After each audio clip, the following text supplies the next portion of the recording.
Les frissons de l'arbre, un podcast généalogique par Murmure d'Ancêtre.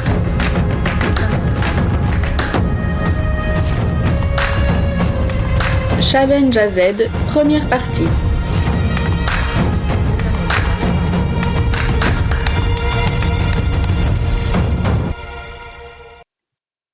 Présentation.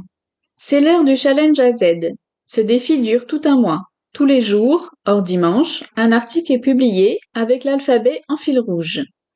Ainsi, le premier jour du mois, le premier article a pour sujet un mot commençant par la lettre A, puis le 2, un mot commençant par la lettre B, et ainsi de suite. En cette année 2018, il se déroule en novembre. Novembre 2018 évoque immanquablement novembre 1918.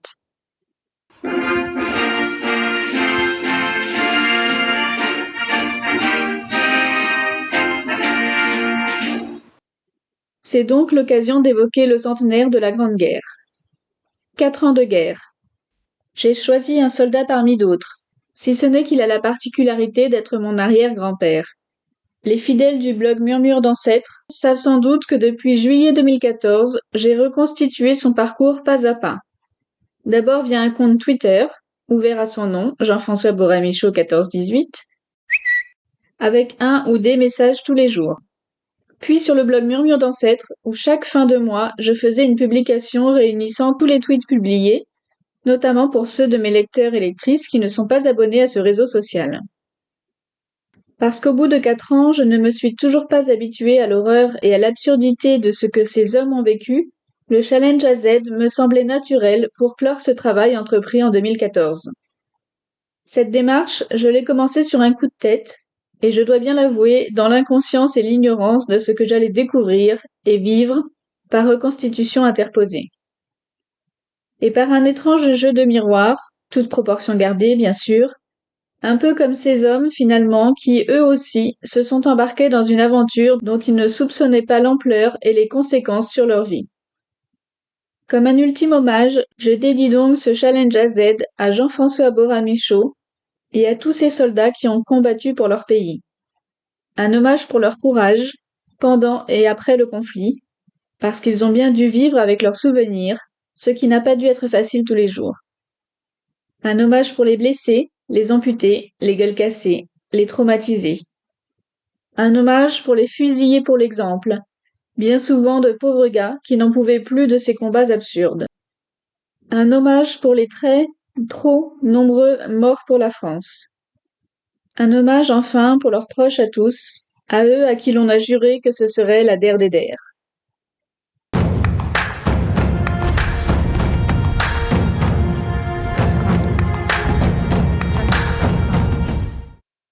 A comme alpin. Originaire de Haute-Savoie, Jean-François Boramichaud est presque naturellement affecté à un corps d'alpins. On les appelle bataillons de chasseurs alpins ou bataillons de chasseurs à pied. Les chasseurs alpins sont des soldats spécialisés dans le combat en milieu montagneux. Cette unité a été créée en 1888. Dans les années 1830, une troupe d'élite à vocation temporaire est créée pour tester une nouvelle arme, la carabine d'Elvigne-Pontcharrat. On la nommera bataillon provisoire de chasseurs à pied. Mais, remplissant plusieurs missions avec succès, notamment la bataille de Sidi Ibrahim en 1845, on la fit perdurer plutôt que de la dissoudre. Le premier bataillon de chasseurs à pied était né. Les Alpins constituent la plus ancienne division de l'infanterie après les régiments de ligne. Parallèlement, à la fin des années 1850, les royaumes indépendants d'Italie, pas encore réunifiés, sont une menace à la frontière française. D'autant plus que les Italiens se sont dotés d'une troupe spécialisée dans le combat en milieu montagnard. Les Français se doivent de pouvoir répondre à une de leurs attaques. Ils créent donc une troupe de montagne en 1888. 12 des 31 bataillons de chasseurs à pied sont choisis pour assurer cette mission. En 1916, ils prennent l'appellation de bataillons de chasseurs alpins. En général, ces bataillons agissent en tirailleurs, à l'avant de l'infanterie. Profitant de leur expérience en milieu accidenté, ils se postent à couvert et peuvent viser l'ennemi, contrairement à l'infanterie de ligne qui attaque de manière compacte, en formation serrée. Selon la tradition, au tout début, les chasseurs étaient les seuls soldats de l'armée française auxquels on demandait de savoir lire et écrire. On disait d'eux qu'ils étaient les meilleurs tireurs et les meilleurs sportifs. 1915 sera l'année la plus difficile pour les Alpins. Regroupés au sein d'une armée des Vosges, ils mènent des attaques aussi héroïques que meurtrières sur les sommets vosgiens. Par exemple, le Brandkopf saigna le 11e BCA, tandis que le Landskopf sera le sinistre tombeau des chasseurs du 22e BCA. Au total, le conflit a fait plus de 80 000 morts dans leurs rangs. Mais leur bravoure leur vaut le surnom de Diable Noir donné par les Allemands. Du côté français, on les surnomme plutôt les Diables Bleus, en raison de la couleur de leur uniforme. La protestation des chasseurs est le chant de base des chasseurs à pied. Nous sommes 30 000 braves, aux képis sombres, au manteau bleu, et nous voyons même les oives derrière nous courir au feu. Qui voulait, on nous supprime, qu'avez-vous à nous reprocher? En paix, c'est d'avoir su trop bien marcher. Ne touchez pas au corps d'élite, chasseurs, pressons le pas, qu'on nous fasse marcher plus vite, mais qu'on ne nous supprime pas. Encore un cœur cassé, la vitrine qui passe, encore un cœur cassé, la vitrine passée, visez-vous à l'économie, les 5 milliards qu'on dû verser. Nous vous offrons tous notre vie pour vous les faire rembourser. Tenez-vous, aura garance, d'autant qu'il vous d'autant s'en valoir mieux, sans la France, rougira nos pantalons bleus, à nous les coups de main dans l'ombre, qu'il faut exécuter tout bas. Notre tenue n'est pas trop sombre, vous ne la supprimerez pas. Encore un carotte cassé, la vitrine qui passe, encore un carotte cassé, la vitrine passée, vous avez vu la grande guerre, faire de nous des diables bleus, selon ceux qui le lui donnèrent, allez s'y connaissent un peu, sur tous les fronts, perdant la somme, plus de 100 fois renouvelé, nos bataillons, un seul homme, devant la mort se sont dressés. Chez nous pas de paroles vaines, les chasseurs de brillants sont là, qu'à leur tombeau on nous enchaîne, mais qu'on ne nous supprime pas. Encore un carotte cassé, la vitrine qui passe, encore un carotte cassé, la vitrine passée.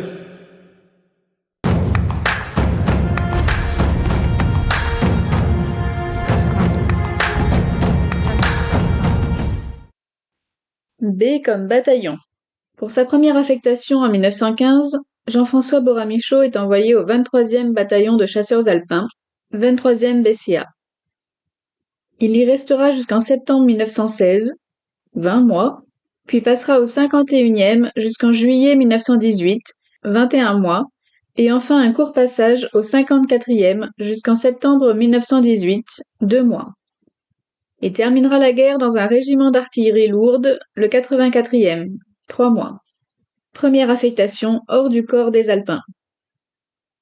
Lors de leur création, voir la lettre A comme alpin, les 12 premiers bataillons alpins, issus des bataillons de chasseurs à pied, sont rattachés aux 2 corps d'armée, chacun étant une grande unité militaire constituée de plusieurs divisions, qui défendent les Alpes, basées dans différentes garnisons. Par exemple, dans le 14e corps d'armée de Lyon, on trouve le 12e BCA, basé à Grenoble, ou le 13e BCA, basé à Chambéry. Dans le 15e corps d'armée de Nice, se trouve le 23e BCA, basé à Grasse. Ils constituent les bataillons d'armée active, mais il existe aussi des bataillons de réserve et des territoriaux. Les bataillons de réserve sont constitués d'hommes âgés de 23 à 35 ans. Le numéro du bataillon de réserve est obtenu en ajoutant le nombre 40 au nombre du bataillon d'actifs correspondant. Par exemple, le 46e BCA est le bataillon de réserve du 6e BCA. Ils sont donc 12, comme ceux d'actifs.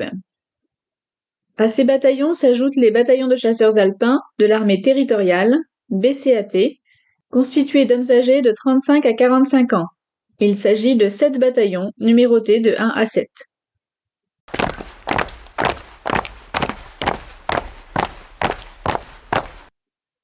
En 1914, on compte désormais 31 bataillons d'actifs, chacun composé en général de 6 compagnies et d'une section de mitrailleuses, soit environ 1700 hommes. 9 bataillons furent créés pendant la Grande Guerre, en complément de ceux déjà existants. Les bataillons sont divisés en compagnies, elles-mêmes subdivisées en 4 sections, chacune commandée par un capitaine et comptant 210 chasseurs, ainsi que le clairon, l'infirmier, les sous-officiers, etc. Les sections se décomposent en 4 escouades, commandées par un lieutenant, soit environ 65 soldats au total. Chaque bataillon a un refrain qui lui est propre. En effet, à l'heure des combats d'infanterie sans moyen de transmission, le clairon sonnait son refrain au corps. Grâce à cela, les généraux supervisant les combats connaissaient la position de leurs troupes. La tradition veut que chaque numéro de jour corresponde à un refrain chasseur. C'est pour cette raison qu'il y a 31 refrains pour les 31 premiers bataillons. Par exemple, les paroles du 23e sont « V'là le 23e, nom de Dieu, ça va barder ». Et la musique.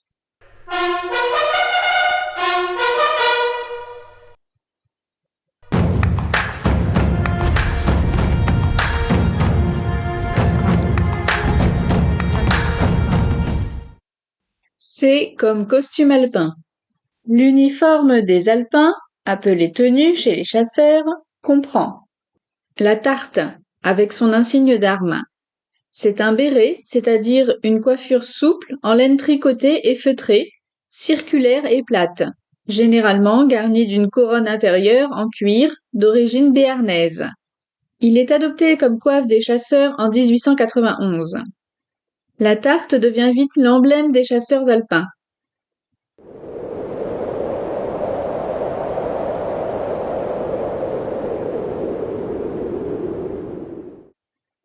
Suffisamment grande pour protéger du froid lors des longues gardes en montagne, il faut pouvoir y glisser les 2 pieds quand il fait froid au cantonnement, selon le cahier des charges. Elle protège aussi du soleil. Lors de la Première Guerre mondiale, les chasseurs abandonnèrent même le casque réglementaire pour porter leur tarte emblématique durant les combats. Selon certains, la tarte pouvait être aussi remplie de chiffons afin de protéger les chasseurs des chutes de pierre. La vareuse, ensuite. C'est un dolman bleu foncé et à boutons argentés. Son col est frappé du corps et du numéro de bataillon, surmonté de pattes losangées, ornées de 2 sous-taches, c'est-à-dire des galons étroits et plats à 2 côtes. Selon les époques, on trouve une taillole, une ceinture de laine bleue entourée autour de la taille, mesurant 4,20 mètres de long, ou un ceinturon de cuir. Un pantalon gris de fer, avec plus tard un passepoil, c'est-à-dire un liseré, jonquille, sur la couture du pantalon. Des bandes moltières, en drap gris-bleu, autorisées en janvier 1895, mais déjà portées depuis longtemps en manœuvre.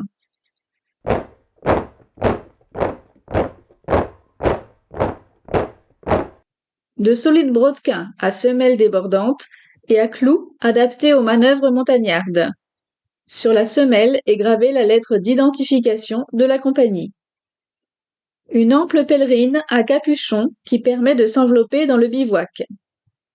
Un sac, modèle 1882, d'une capacité de 25 kg de chargement.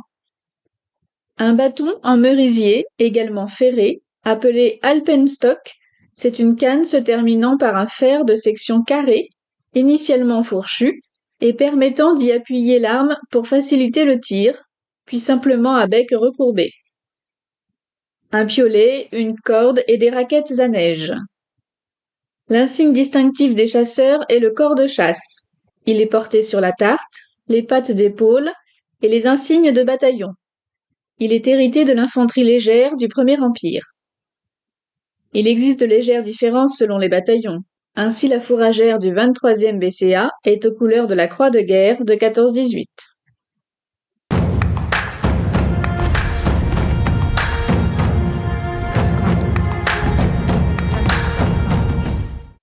D comme déplacement.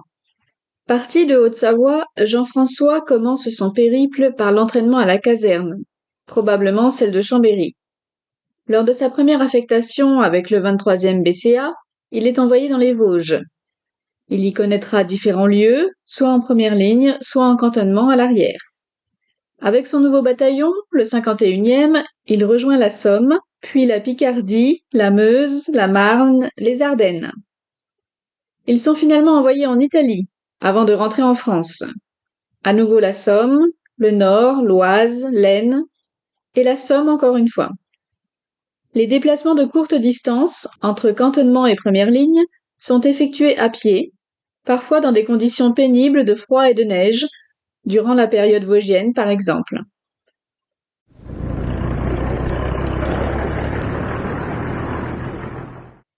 Parfois le transport se fait en automobile ou en convoi de camions. Et pour les trajets plus longs, des trains sont affrétés spécialement. Il y a aussi d'autres types de déplacements, des missions de reconnaissance régulièrement effectuées par exemple. Lors des périodes de repos sur les lignes arrières, les soldats ne restent pas inactifs et font de longues marches de manœuvre, avec barda complet sur le dos. Ils vont d'un point à un autre, ou marchent parfois en boucle, revenant à leur point de départ. À tous ces déplacements, il faudrait ajouter les permissions. En effet, en 4 ans de guerre, il est fort probable que Jean-François en ait eu. Malheureusement, je n'ai pas d'indication quant aux dates et aux lieux de départ dont il aurait pu en bénéficier, si bien que je ne peux pas les prendre en compte. L'année 1917 est particulièrement riche en déplacements. Le bataillon va de cantonnement en cantonnement, monte parfois en première ligne, mais fait surtout de longues marches d'exercice. Vosges, Haute-Saône, Haut-Rhin, Marne, Oise, Seine-et-Marne, Marne, Meuse, Vosges, Marne se succèdent ainsi à un rythme effréné jusqu'au grand départ de novembre vers l'Italie.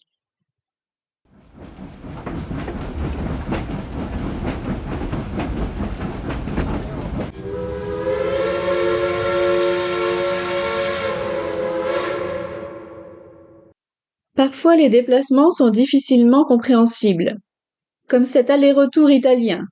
Étape Lonato-Sedegolo le 8 novembre 1917, poursuite vers Edolo le 9, et retour immédiat à Lonato, prévu le 13 mais reculé le 17 à cause d'un éboulement sur la voie, soit 240 km, initialement prévu en 5 jours et finalement réalisé en 9. Si l'on ajoute tous les déplacements en 4 ans de conflit, d'après mes estimations, cela représente 13 037 km. Hors des 5 mois de formation, les marges de manœuvre qui ne sont pas détaillées et les permissions dont je n'ai pas retrouvé les traces. Soit environ 280 km par mois. L'étape la plus longue a eu lieu lors du retour d'Italie. De la Vénétie jusque dans la Somme, ce sont près de 1400 km qui sont effectués en 3 jours, par train principalement, terminés par une marche pénible sous la pluie et sur des routes défoncées. Bref, en 4 ans de guerre, Jean-François en a fait du chemin.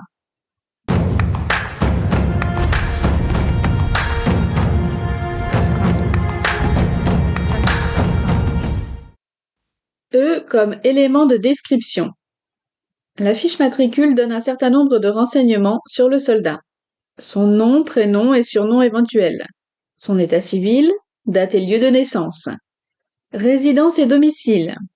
Pour mémoire, le domicile en droit civil, c'est le lieu où l'individu a son habitation principale, tandis que sa résidence est le lieu où l'individu se trouve en fait, en général de façon temporaire. Au point de vue militaire, la distinction entre domicile et résidence est tout aussi importante qu'en droit civil. Pour le recrutement, le canton assigné au jeune homme est celui du domicile de ses parents, qu'il conserve tant qu'il ne peut justifier d'un domicile personnel, quelle que soit sa résidence au moment du recrutement. On trouve aussi la profession, la parenté, un mariage éventuel, le signalement physique, couleur des cheveux, des yeux, forme du visage, marque particulière, le degré d'instruction, les localités successivement habitées, le parcours militaire, nous en reparlerons, à la lettre R. C'est ainsi que j'ai fait quelques découvertes à propos de Jean-François. Si je connaissais sa date et le lieu de naissance, son domicile et l'identité de ses parents, j'ai remarqué qu'en revanche, il avait sa résidence à Paris, au 174 Faubourg Saint-Martin, dans le 10e arrondissement, et qu'il était garçon de café.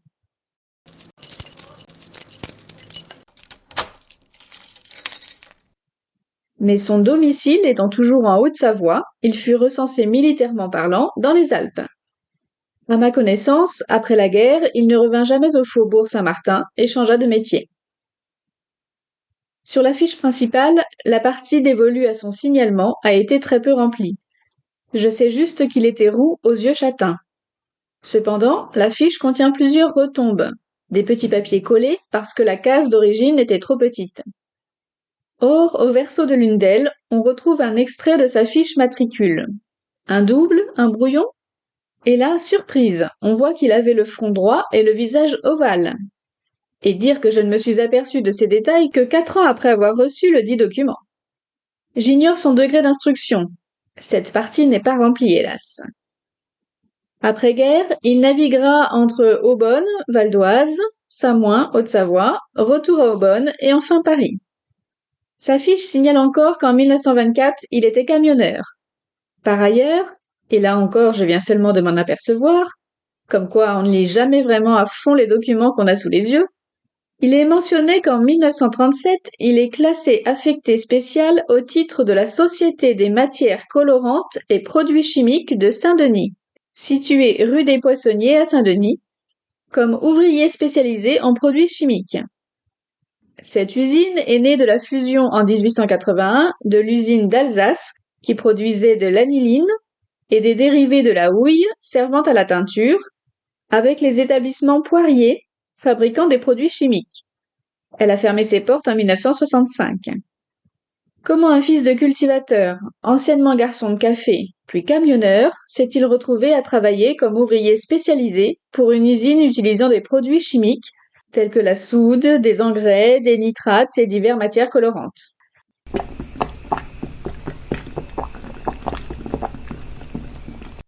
Mystère.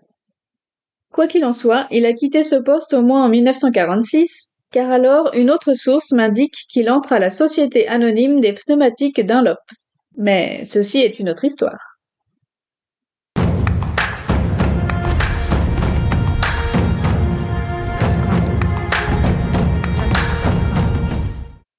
F comme formation militaire. Paysans, ouvriers, marchands, il faut faire de ces hommes aux profils divers des soldats. La base de l'enseignement militaire commence par la connaissance des grades et des commandements. Ensuite, la formation, nommée école, s'élargit pour passer de l'individuel au collectif. Soldats, sections, compagnies, bataillons. Elle comprend plusieurs volets.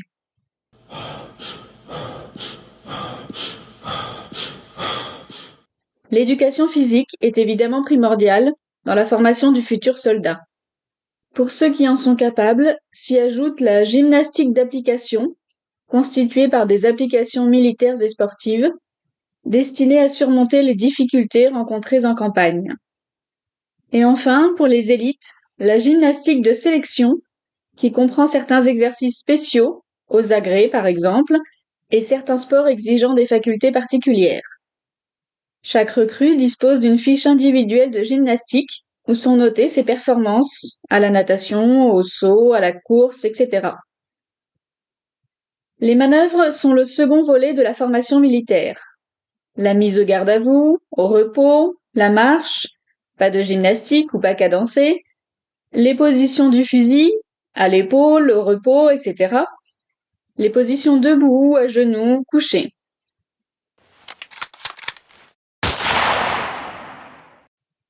Vient ensuite le tir, instruit de façon individuelle puis collective. Chargement de l'arme, visée, feu dans différentes positions, cessez-le-feu, Inspection des armes. Le combat à la baïonnette est aussi enseigné. Mettre la baïonnette, la défaire, charger. On considère encore à l'époque que la baïonnette est l'arme suprême du fantassin. Quittant la caserne, les soldats commencent leur instruction sur le terrain, ce que l'on appelle le service en campagne. Ils y apprennent la connaissance et l'utilisation du terrain, l'orientation, les missions de sentinelles, des éclaireurs. Un cours sur la Convention de Genève leur est apporté. Les travaux de campagne comportent un volet sur les destructions, les travaux du camp ou de bivouac. Des exercices pratiques d'embarquement en chemin de fer ou de ravitaillement en munitions sont également pratiqués. Les exercices sont effectués de jour comme de nuit. La construction des tranchées y tient une place importante. L'éducation morale leur inculque les notions de patrie, de drapeau, les principes de discipline et de solidarité. Ils doivent également connaître l'historique de leur corps d'armée. Bien sûr, ils doivent reconnaître immédiatement les marques extérieures de respect, en particulier celles dues aux supérieurs hiérarchiques. Les récompenses, certificats de bonne conduite ou permissions sont expliquées, de même que les punitions encourues. L'alimentation, on dirait aujourd'hui la nutrition, est abordée, de même que divers programmes tels que le tabac ou le fonctionnement de la poste. L'hygiène militaire fait l'objet d'un programme complet. On y aborde les soins de propreté corporelle, bien que finalement beaucoup devront s'en passer pendant de longues périodes, mais aussi la tenue des chambres, la vie au bivouac, le paquet individuel de pansements, etc. Enfin, les maladies contagieuses, en particulier la syphilis ou la tuberculose, et l'alcoolisme sont également abordés. Le pactage est soigneusement détaillé, notamment dans sa façon de le ranger, afin que les éléments indispensables soient facilement accessibles et inversement. Le code de justice militaire clôt la formation, avec ses obligations et cas particuliers, maladies, voyages, réformes, etc. On notera que Jean-François est entré en formation début octobre 1914.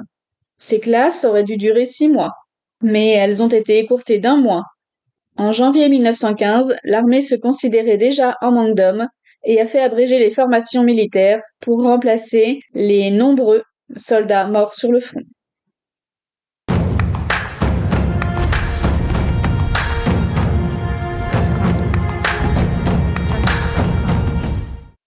G comme grade. Les principaux grades dans l'infanterie sont les suivants. Les hommes de rang. Soldat deuxième classe. C'est le soldat de base. Soldat de première classe. C'est une distinction et non un grade. Il permet d'accéder au grade de caporal. Caporal, celui qui commande une escouade, composée de 10 hommes environ. Les sous-officiers. Le sergent, qui commande une demi-section, composée de 2 escouades, soit environ 30 hommes. L'adjudant, chargé des corvées et de l'organisation de la compagnie. Le major, le sous-officier chargé de l'administration. Chef, oui, chef! Les officiers supérieurs. Le lieutenant, qui commande une section, composée de 60 hommes. Le capitaine, qui commande une compagnie, composée d'environ 240 hommes. Les officiers subalternes. Le commandant, qui commande un bataillon, lui-même composé de 4 compagnies, soit 1100 hommes. Le colonel, qui commande un régiment, composé de 3 bataillons, soit 3400 hommes. Les officiers généraux, le général de brigade, qui commande une brigade, composée de 2 régiments, 6800 hommes. Le général de division, qui commande une division, composée de 2 brigades, 1600 hommes. Le général de corps d'armée, qui commande une armée, composée d'au moins 2 divisions. Le général d'armée, qui commande un corps d'armée, composé d'au moins 2 armées. Le maréchal, c'est une distinction et non un grade.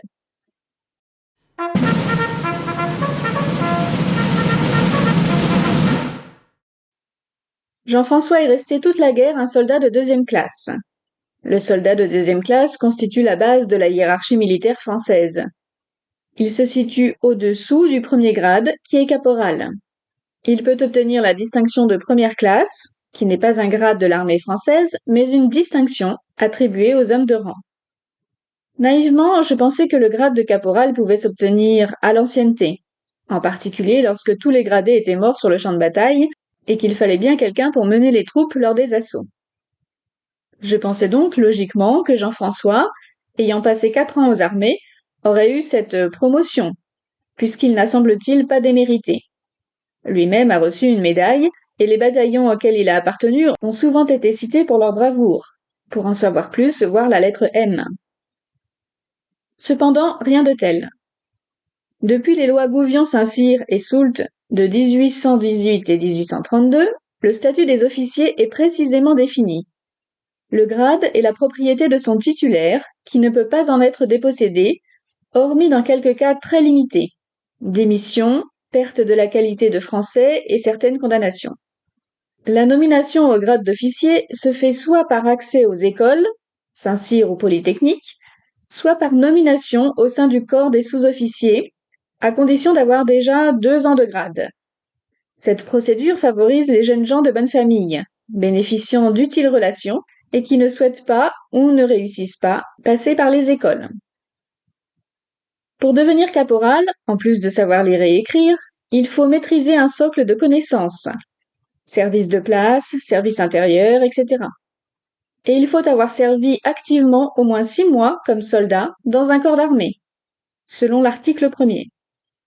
Les hommes ayant obtenu le brevet d'aptitude militaire peuvent de droit intégrer l'école des élèves caporaux et le devenir au bout de 4 mois de service. Pour tous les autres, il s'agit de soldats choisis pour leur moralité, leur conduite, leur aptitude au commandement et leur connaissance professionnelle. Une fois sous-lieutenant, la progression en grade se fait à l'ancienneté ou au choix de la hiérarchie. Après 1834, la plupart des nominations au grade de lieutenant et de capitaine, et la moitié des grades de chef de bataillon ou d'escadron, se fait à l'ancienneté, les autres au choix.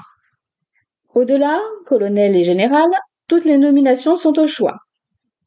Jusqu'au grade de capitaine compris, les promotions se font dans le corps pour l'infanterie et la cavalerie. Au-delà de ce grade, l'avancement se fait au sein de l'arme. Cette procédure favorise les officiers servant dans des régiments engagés au combat qui, s'ils survivent, ont plus de chances d'être promus en bénéficiant de la mort de leurs aînés. Pour les officiers subalternes, les promotions sont décidées par l'inspecteur général sur proposition des chefs de corps. Au-delà, l'inspecteur général établit une liste qui sera décidée par le comité de l'arme en question, infanterie, cavalerie, artillerie, génie et état-major, ou par le ministre lui-même. Il semble que Jean-François avait les nécessaires requis pour devenir au moins caporal, ce qui n'a pas été le cas. Peut-être qu'un élément m'a échappé? N'avait-il pas les connaissances requises? Ou peut-être lui a-t-on proposé, a-t-il refusé? Cela reste un mystère pour moi.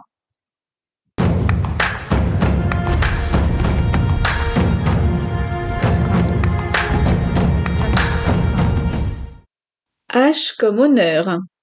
L'horreur de la guerre est un instant rompu par l'honneur qui est fait au 23e BCA, la garde du drapeau des chasseurs.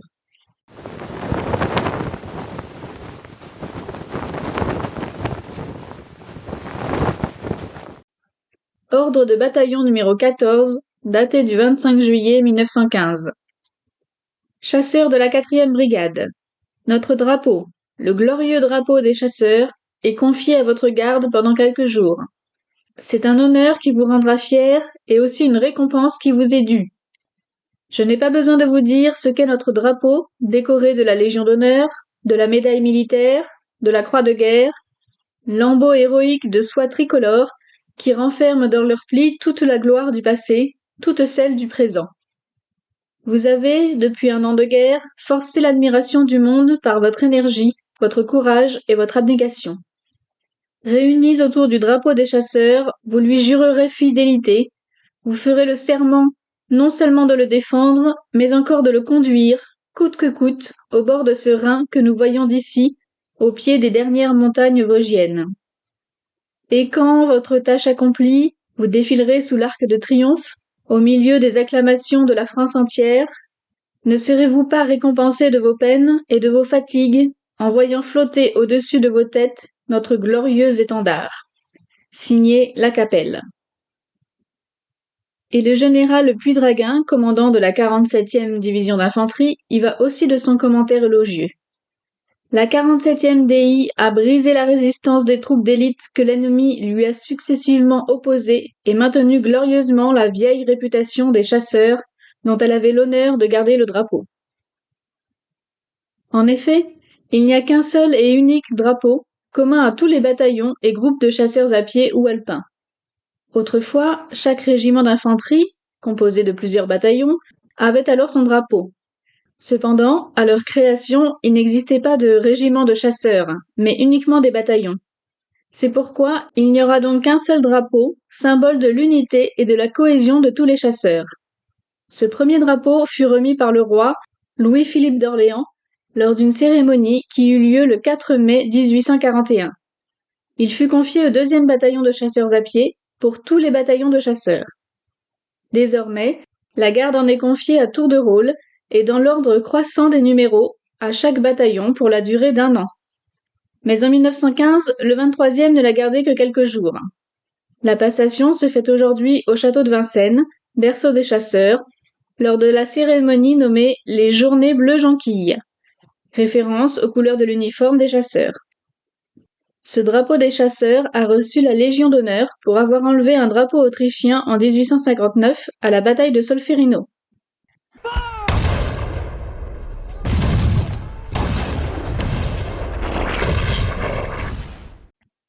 Il a aussi obtenu différentes décorations. La médaille militaire, c'est le seul de l'armée française à pouvoir la porter.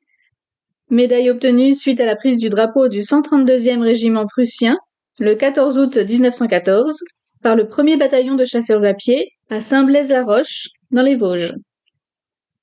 La croix de guerre 14-18, avec palme, qui rappelle, sur leur unique drapeau, l'héroïsme des bataillons d'active et de réserve. La médaille italienne du mérite de guerre, qui marque la part éminente que prirent les chasseurs dans les combats du front italien durant la Grande Guerre, etc. Extrait de la cérémonie 2012 de passation du drapeau. Chasseurs, je confie pour une durée d'1 an la garde de votre drapeau au 13e bataillon de chasseurs.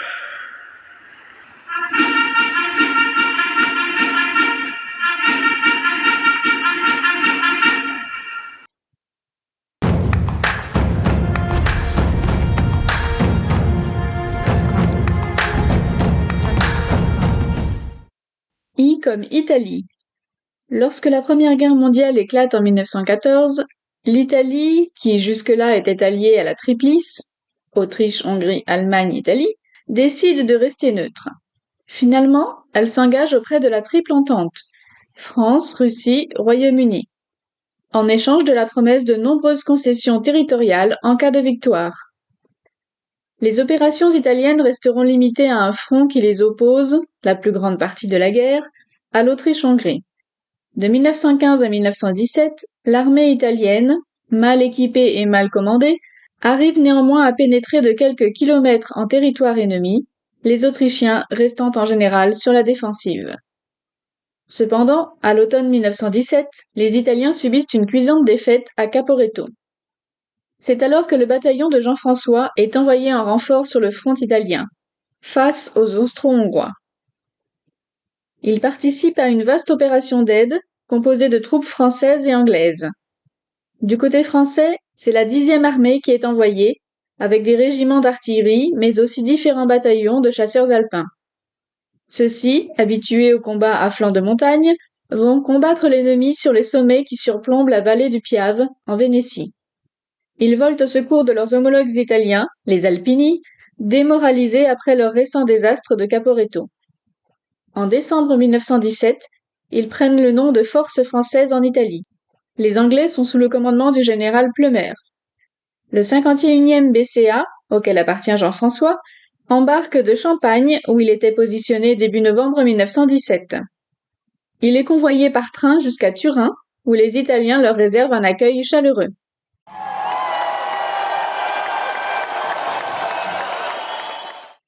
Après une courte pause, ils poursuivent leur voyage vers Peschiera, près de Vérone, en Vénétie. Puis des camions les conduisent vers Sedegolo et Edolo, région montagneuse près de Brescia, en Lombardie. La neige a déjà envahi l'école et les Alpins doivent développer tout leur savoir-faire pour empêcher l'ennemi de progresser. À la mi-novembre, on les rapatrie déjà vers Vicenze, en Vénétie. Leurs missions sont de renforcer l'armée italienne, contre-attaquer l'ennemi s'il se présente, et couvrir un repli éventuel de l'armée italienne. Début décembre, ils rejoignent Castelcuccio, au nord-ouest de Trévise, en Vénétie, au pied du massif montagneux surplombant la Piave qu'ils sont chargés de défendre.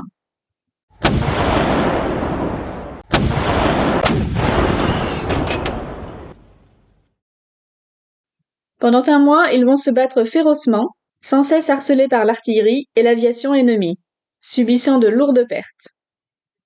Mais les chasseurs savoyards contribuent finalement à colmater la brèche. Le 30 décembre 1917, ils enlèvent avec brio la position clé du Monte Tomba aux Autrichiens.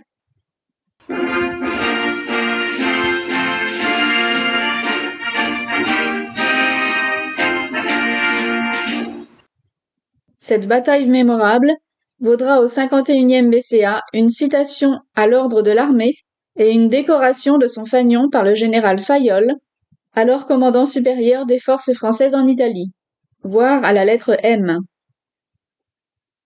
Le 51e se retire ensuite plus bas dans la plaine, faisant différents exercices, notamment des marches de manœuvre. Est-ce le froid, la fatigue? Jean-François tombe malade, et il doit être hospitalisé pour bronchite. Il reste 6 semaines éloigné du front, avant de pouvoir enfin rejoindre son bataillon. Puis les Alpins doivent rentrer d'urgence en France au printemps 1918, car l'Allemagne a rompu le front. Certaines troupes restent cependant en Italie, intégrées à la 12e armée italienne en octobre 1918. Jean-François effectue son étape la plus longue de toute la guerre, près de 1400 km, de la Vénétie à la Somme. Voir pour mémoire la lettre D.